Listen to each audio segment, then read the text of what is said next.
So this lecture is going to be about transformers. A transformer's purpose is either to step up the voltage or step down the voltage. Every time you plug something into the wall that has one of those little square black boxes, that's a transformer. It's taking the wall current or wall voltage, which is typically about 120 volts in a US household, 120 volts AC, but that's not terribly important. Well, it is and it isn't. And it takes it down to whatever voltage that device needs. Maybe it's 12 volts, maybe it's 9 volts, but it's often a lot less than 120. Okay? That serves as a step-down transformer. But the really biggest use of transformers is to transfer electricity from the location where it's generated, a big power plant, to sometimes towns that are hundreds of miles away. Okay? And we want to transfer all that electrical energy with a minimal amount of energy loss, and transformers allow us to do that. Here's the basics of what one looks like. We start with an iron core.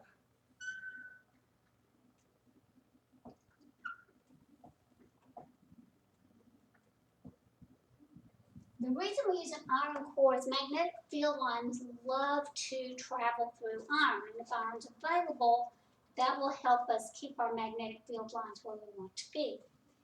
And we're going to have two coils. Our first coil, maybe this is a power plant over here. We don't need to know what it is. It's called the primary. And we have all these turns.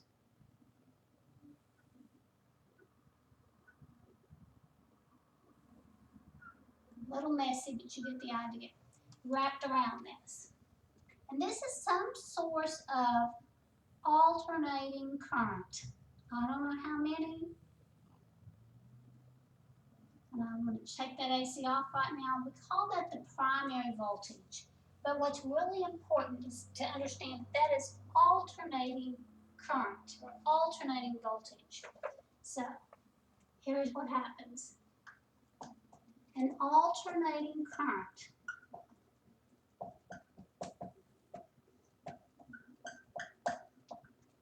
I don't know if I can't even remember what we talked about the alternating current, but an alternating current looks like that. Looks like a sinusoidal kind of current. Okay, so that the current is continuously increasing and decreasing and changing direction. An alternating current in the primary coil induces a time-varying magnetic field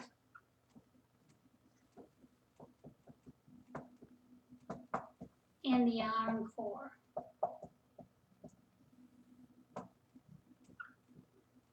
Another word for alternating current would be to say a time-varying current. In other words, the current's continuously changing. And because the current's changing, that means that the magnetic field that is caused by that current is also changing. So the magnetic field lines are going to be going in closed circles through this loop. They tend to stay right in there. Sometimes there's a real strong magnetic field in the core, and sometimes there's almost no magnetic field, and then the direction actually changes. So sometimes these loops are going to go this way, and then a few partial second later, it's going to reverse direction. So we have this changing magnetic field. Well, one thing we know about changing magnetic fields is that's how you induce voltages. If I have a second winding over here,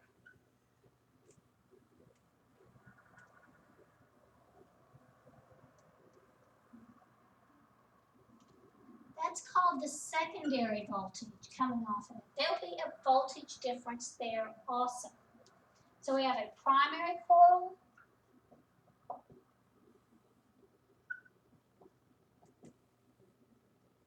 that's that one, and a secondary coil. So the time varying current, the fact that this current in the primary is continuously changing, induces a time varying magnetic field in the core. That's kind of step one.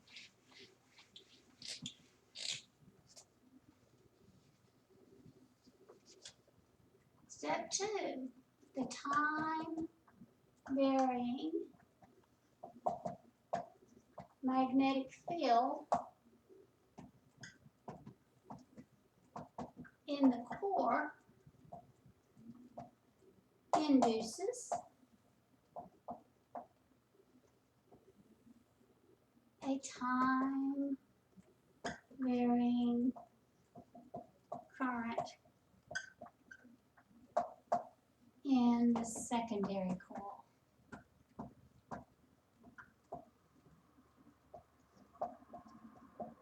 This is a really big deal. There was a huge debate in the early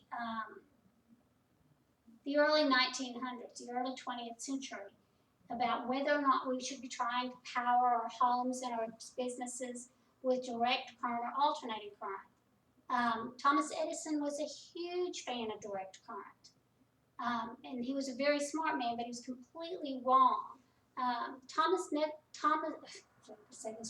Nikola Tesla and what was Mr. Westinghouse's first name? I want to say George Westinghouse, but that might be completely wrong. They favored alternating current, and ultimately alternating current is what won. The reason it won is because alternating current is ideal for changing voltages because of this very simple principle. If I put an alternating current in the primary, it will make a changing magnetic field in the core. The changing magnetic field in the core will put an output voltage in the secondary. But the really cool thing is the size of the output voltage only depends on something really simple, the ratio of the number of turns in the coils. Okay. If I write it as a formula, the ratio of the secondary voltage to the primary voltage is simply equal to the number of loops in the secondary coil to the number of loops or the number of turns in the primary. That's just ratio and proportion, and you spent all of middle school becoming a pro at ratio and proportion.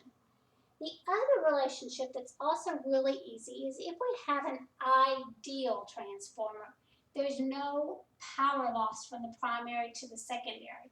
So in an ideal transformer, the power in the primary is equal to the power in the secondary, or power is VI, the voltage in the primary times the current in the primary, equals the voltage in the secondary times the current in the secondary. So some really easy relationships, really kind of easy math for this class. So those are our formulas. There's our principle. Let's look at a problem or two.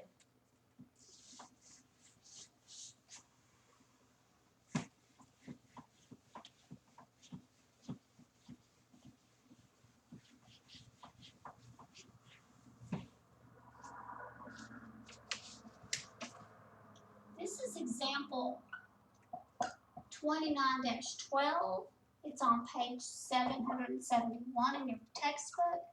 And it basically says a cell phone charger. It's going to kind of be a shorter version. Transforms 120 volts to 5 volts to charge the battery.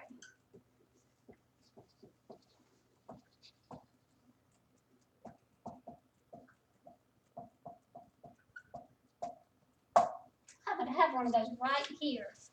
What they're telling you is this little white cube that you plug into your wall acts like a transformer. See if I can read. I cannot read the print on it, but it will tell you how many volts output it should give you. Put that right back in. Okay. It says the secondary coil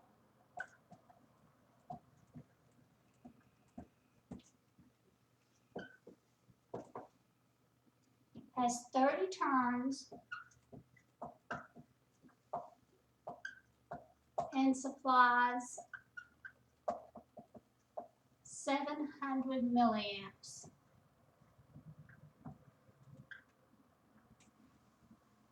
That all seems real reasonable, like somebody did their research. I think those numbers are pretty accurate. First question, part A, how many turns are in this primary coil? Well, we know this is our relationship.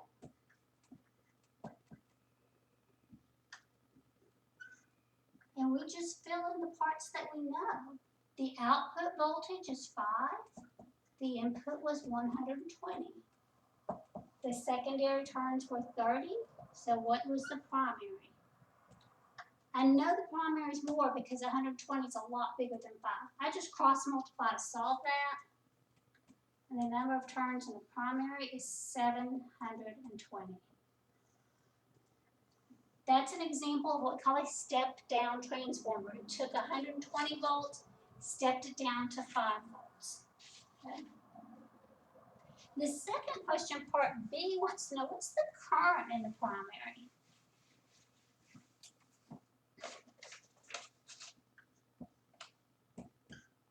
Primary current is what? Well, this is where we rely on that relationship that the power in an ideal transformer, power stays the same. So this is voltage times current, that's power. This is voltage times current. We know that was 120. We know that this was stepped down to 5. And this is 700 times 10 to the negative 3, 700 milliamps. Again, I just have to do 5 times 700 milliamps divided by 120. And the primary current comes out to be 0.029 or 29 milliamps.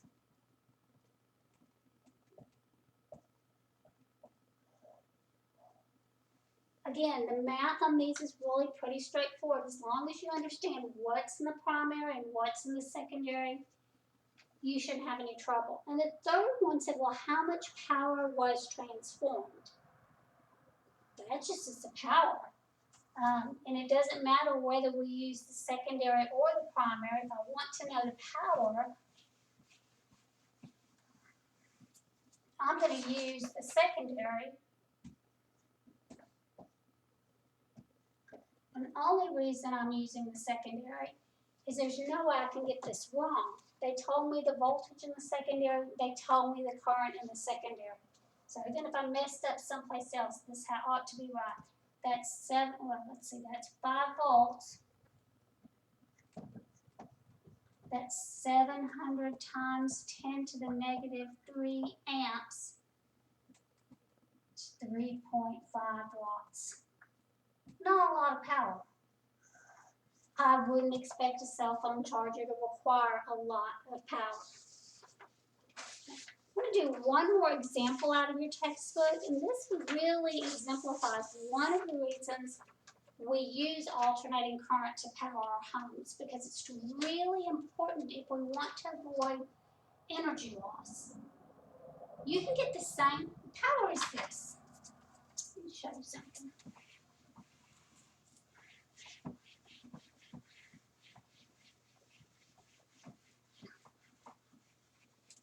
We know that the amount of electrical power is simply voltage times current. But it makes sense that we can get the same results two ways. We could use a really large voltage and a really small current, or we could use a really small voltage and a really large current. Okay. The question is, how can we transfer electrical energy long distances and have a minimal amount of energy loss? We know that all of the wires, even if we use really big, thick, heavy power lines, they're going to have some amount of resistance. If you run current through a resistor, it has thermal heating. And that thermal heating is equal to what we usually say I squared R. So let's look at an example and you'll see really how big a factor that can be. In this country, in places, We may transmit energy with wattages like 500,000 volts for long distance. Now, when it's in town, running around town, it's not going to be 500,000 volts. Maybe those power lines are 24,000 volts. By the time they get to your house, you want it all stepped down where they're going to run 240 volts or 120 volts throughout your home. Nice, relatively safer voltages. So this is example 2913, and it's about transmission lines.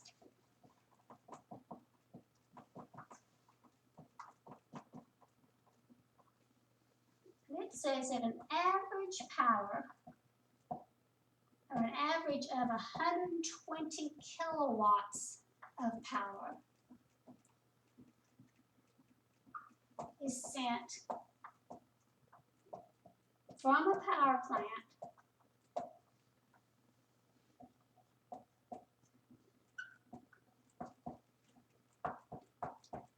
to a town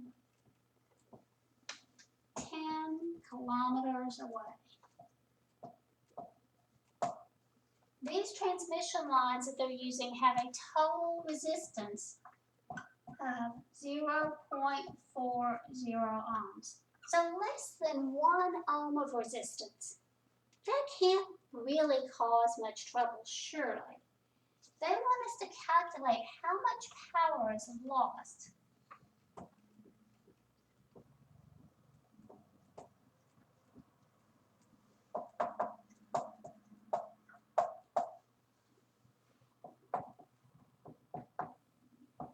If the power is transmitted at, they give us two different ones, 240 volts or 24,000 volts, 24 kilovolts. Which one of those is going to be more efficient? Okay, well, first thing we have to do is we have to figure out what the current's going to be. Okay, we don't know the voltage directly. They don't mention voltage. We do, however, know power and we know the resistance. So if the current is going to be the power over the voltage, so 120,000 watts, that's a kilowatt, over 240 volts, that's going to give us a transmission of 500 amps. So this would be doing it with relatively smaller voltage but really larger current. Okay. Well, one of the things we know is that the amount of energy lost in a transmission line, we'll call it thermal heating of a resistor, is I squared R. That's just a rearrangement of that power formula. So if I have 500 amps and I have a resistance of 0.40 ohms, that's going to give me a power loss of 100,000 watts. I'm transferring 120,000 watts, but in going 10 kilometers, I've already lost 100,000 watts. If I put 100,000 over 120,000, this is like 83% lost. That's no bueno, not good at all. So let's try it when we use the higher voltage. Something, if I transmit 120,000 watts, but I do it at 240,000 volts,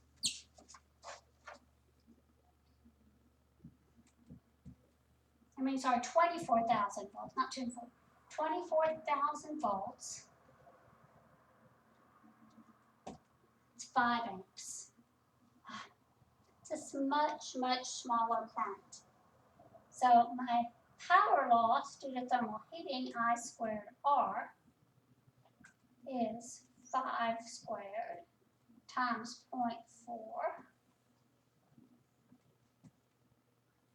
That's 10 watts. When we did it at 240 volts, we lost 100,000 watts of power to thermal heating. If we do it with 24,000 volts, we only lose 10. Virtually 100% of the power gets where it's going, or at least in this case, gets to a small town 10 kilometers away. Okay. That shows you the value of a transformer. We really want to be able to transmit power at really high voltages with very small currents. It's particularly important over longer distances because the longer that cable is, if you're going hundreds of miles, the larger this resistance is going to be. And we're trying to minimize that I squared R. So the way you minimize it is keeping I really small, which means you're going to do high voltages. Okay, I think we finished chapter 29 today.